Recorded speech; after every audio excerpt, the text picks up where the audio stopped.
लोग अपने शरीर की शुद्धि पे ध्यान एकदम नहीं दे रहे हैं, शौच के लिए जा रहे हैं या लघुशंका के लिए जा रहे हैं, तो वह हाथ पाँव या कुल्ला नहीं कर रहे हैं, स्नान नहीं कर रहे हैं, सीधे अपने घर में आ जा रहे हैं और टहल रहे हैं, घूम रहे हैं, अपने बिस्तर पर बैठ रहे हैं, अपने किचन में चले जा रहे हैं। इससे कितनी बड़ा दोष लगता है। इससे आपके घर में दरिद्रता आ जाती है। तो जब भी आप शौच के लिए जाइए तो आप स्नान करिए, जितने बार आप शौच के लिए जा रहे हो उतने बार स्नान करिए। और अगर स्नान नहीं कर पा रहे हैं तो अपने सर के नीचे आप पूरा शरीर गीला करिए। अगर पूरा शरीर नहीं गीला कर पा रहे हैं तो नाभि के नीचे तो आप गीला ही करिए।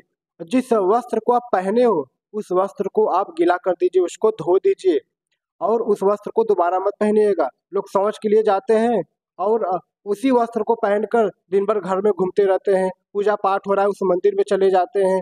इससे बहुत बड़ा अपराध लग जाता है, दोष लग जाता है। ख्याल रखिएगा, आप जब भी शौच के लिए जाइए अच्छे से स्नान करिए, जितने बार शौच के लिए जा रहे हैं उतने बार स्नान करिए और अपने कपड़े को बदल दीजिए। आप दूसरा कपड़ा पहनिए, जो धोया हुआ कपड़ा है उस कपड़े को पहनिए। और जब लघुशंका के लिए आप जा रहे हो, मतलब पेशाब करने के लिए जा रहे हो, तो आप पेशाब करने के बाद अपना हाथ पाँव और मुंह में कई 4 बार कम से कम कुल्ला करिए। उसके बाद पानी को लेकर अपने ऊपर भगवान का स्मरण करते हुए पानी का छांटा मारिए, तब आपके शरीर की शुद्धि होती है। आप ऐसे ही लघुशंका कर लेते हो, ना हाथ धोते ना पाँव धोते हो, ऐसे ही घूमते टहलते रहते हो। हाँ, अपने किचन में प्रवेश कर जाते हो, अब हाथ धो के तुरंत भोजन करने लगते हो। इससे तो बहुत बड़ा दोष लगता है। आपके शरीर में भूत प्रेत तो ऐसे ही घुस जाएगा, मतलब कोई किसी तांत्रिक को आवश्यकता नहीं पड़ेगा आपके शरीर में भूत प्रेत डालने के लिए, वैसे ही प्रवेश कर जाएगा। क्योंकि जहाँ गंदगी होती है, जहाँ दरिद्रता होती है, उसी जगह भूत प्रेत अपना वास करते हैं, उसी के शरीर में प्रवेश करते हैं। तो आप अपने शरीर की शुद्धि का विशेष ख्याल रखिए। कितने लोग को देखा जाता है तो वो लोग खड़े होकर ही पेशाब करते हैं। या आप जब भी पेशाब करिए बैठ के करिए। पहले के हमारे जो पूर्वज थे कितने जानकार थे, कितने उनको ज्ञान था, वह जब भी पेशाब करते थे तो बैठ के करते थे। आज तो जितने लोग को देखो सब खड़े होकर पेशाब करते हैं, यह अच्छा माना नहीं जाता है शास्त्रों में। और शौच के लिए जब भी जा रहे हो तब स्नान जरूर करिए और अपने शरीर की शुद्धि का विशेष ख्याल रखिए। एक राजा नल थे, वह अपने शरीर की शुद्धि पर बहुत ध्यान देते थे, वह शुद्धता पर बहुत ज्यादा ध्यान देते थे। एक रात की बात है, वह सोए थे, अचानक उनको पेशाब लग गया, लघुशंका लग गया।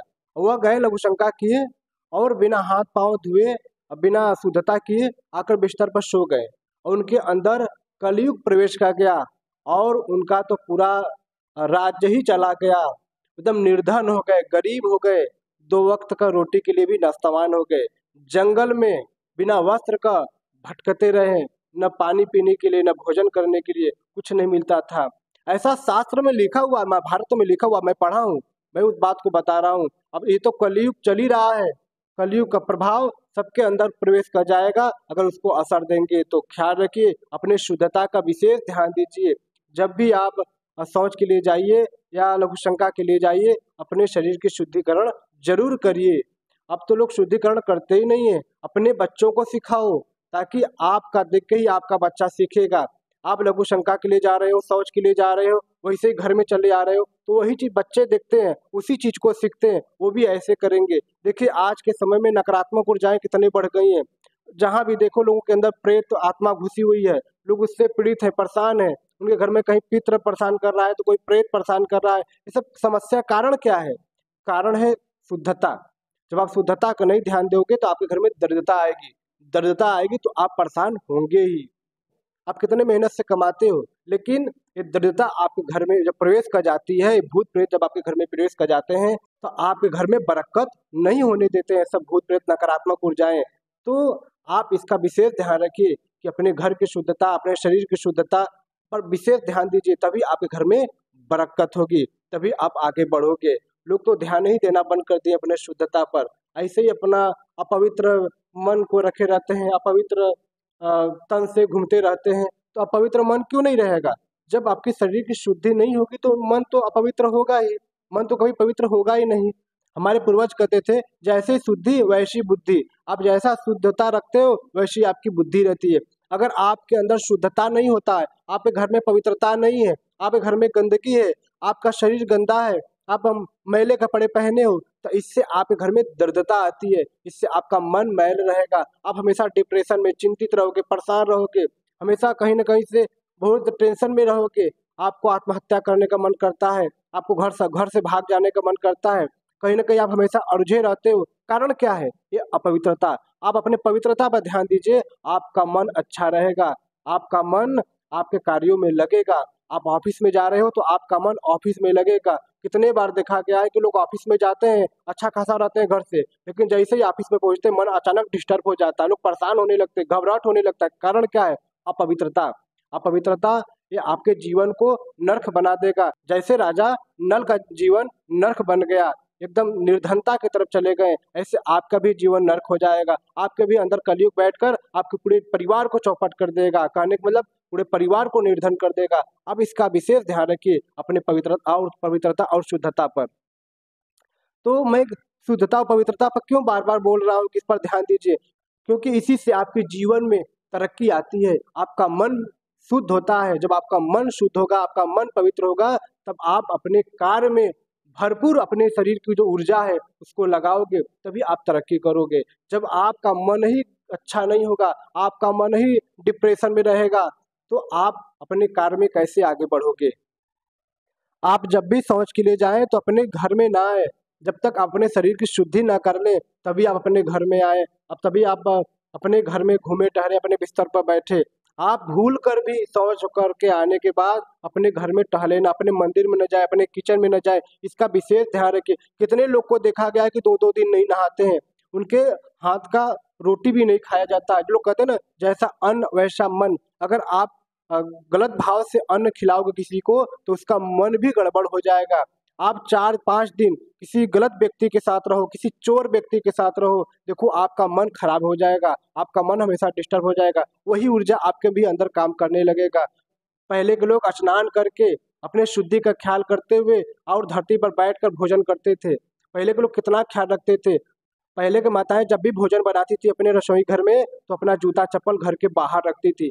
आजकल तो लोग अपने किचन में जूता चप्पल पहनकर भोजन बना रहे हैं। भैया आपके घर में तो दरिद्रता आएगी ही, भले से आपके घर में धन होगा लेकिन आपका मन हमेशा खराब रहेगा, मन हमेशा डिस्टर्ब रहेगा। आपका जो पैसा है वह रोगों में चला जाएगा, वह डॉक्टरों के पास चला जाएगा। इसका विशेष ख्याल रखिए।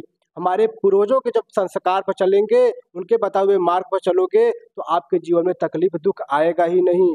अब तो देखा गया है कि लोग शादियों में जाते तो जूता चप्पल पहन के खाते हैं, भोजन करते हैं। ये तो बहुत बड़ा अपराध लगता है, बहुत बड़ा दोष लगता है। हमारे शास्त्रों में बताया गया है कि कभी भी जूता चप्पल पैरों में पहनकर आप भोजन ग्रहण न करें, आप भोजन न पाएं।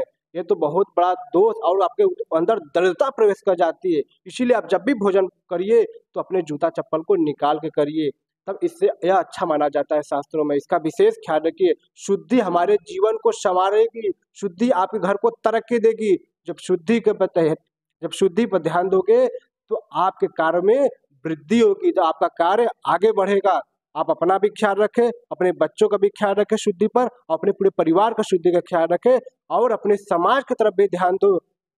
अगर आपके समाज में लोग शुद्धि पर ध्यान नहीं दे रहे हैं तो उनको बताओ कि हमारे पूर्वज लोग कैसे रहते थे पहले, आज हम लोग कैसे रह रहे हैं। देखिए पहले लोग कितने शुद्धता पर ध्यान देते थे, लोग कभी गलत भाव नहीं सोचते थे, गलत उनके मन में विचार नहीं हुआ करता था। आज देखिए कितना लोगों के मन गंदा हो गया है, कितना विचार अशुद्ध हो गया है। तो पहले से अब से कितना परिवर्तन हो गया है। जैसे जैसे हमारे आपके मन में अशुद्धता आ रही है वैसे वैसे मन खराब होता चला जा रहा है, मन उटपटांग चीजें सोचवा रहा है, क्योंकि हम लोग शुद्धता पर ध्यान नहीं दे रहे हैं।